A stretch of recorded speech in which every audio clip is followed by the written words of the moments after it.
Haryanvi singer Masoom Sharma की मुश्किलें कम होने का नाम नहीं ले रही हैं।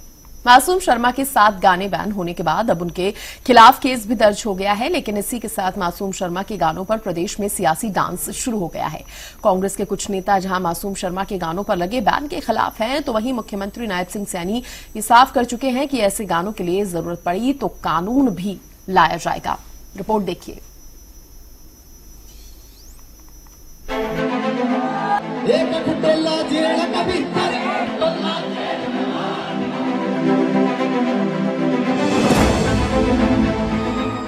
कीबोर्ड की जल्दी आवाज बढ़ाओ।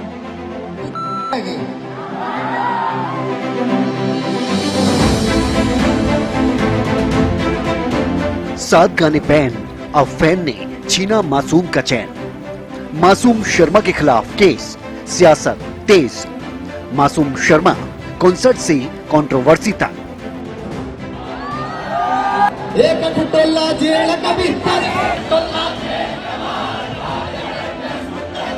मासूम शर्मा का एक खटोला शायद अब जेल के अंदर ही लगने वाला है। लाइव कॉन्सर्ट के दौरान फैन के साथ बदसलूकी करना उन्हें महंगा पड़ने वाला है। पहले ये तस्वीरें देखिए जब मासूम शर्मा गुरुग्राम में स्टेज पर लाइव परफॉर्मेंस दे रहे थे। इसी दौरान एक फैन उनके पास आता है और सेल्फी लेने की कोशिश करता है, लेकिन अपने गानों के बैन होने से भड़के मासूम शर्मा का गुस्सा इसी फैन पर निकल जाता है। वो पहले फैन का कॉलर पकड़ते हैं और फिर उसे भद्दी भद्दी गालियां देना शुरू कर देते हैं। कीबोर्ड की जल्दी आवाज बढ़ाओ।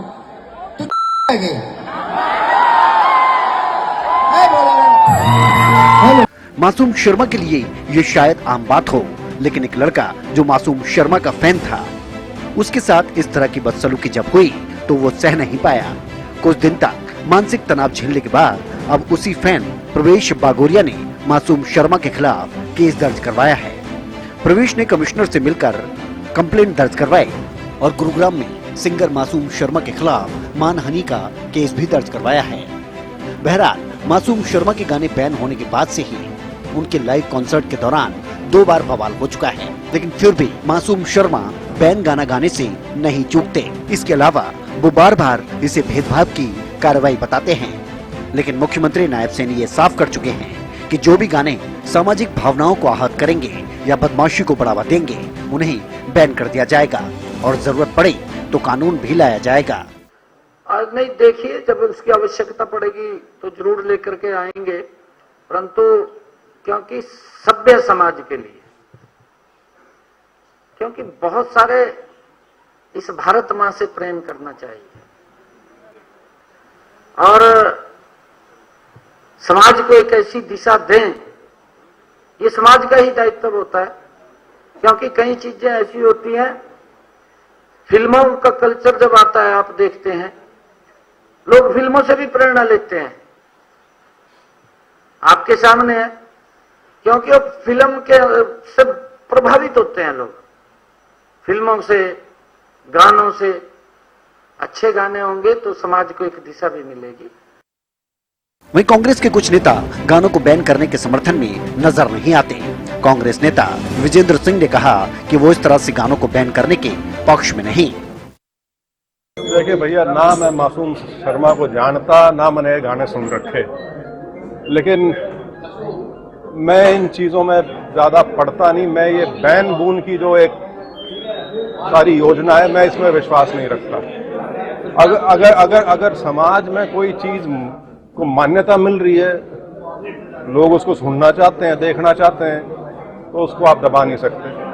अब ये तो जैसे हिंदी सिनेमा है या कोई भी सिनेमा है, जरूरी नहीं है कि जो आपको पसंद है वो मुझे भी पसंद हो, लेकिन उसका ये मतलब नहीं है कि वो आप मुझे उसको देखने से ही वंचित कर दो। तो ठीक है, जो जैसे अपने विचार की अभिव्यक्ति करना चाहता है, हाँ, वो चीजें जो सीधा सीधा देश की सुरक्षा या समाज में जो शांति है उसको भंग करने वाली यदि है, उस तरह का यदि कोई प्रयास है तो मैं समझ सकता हूं किसी भी प्रकार की कार्रवाई उस पर हो।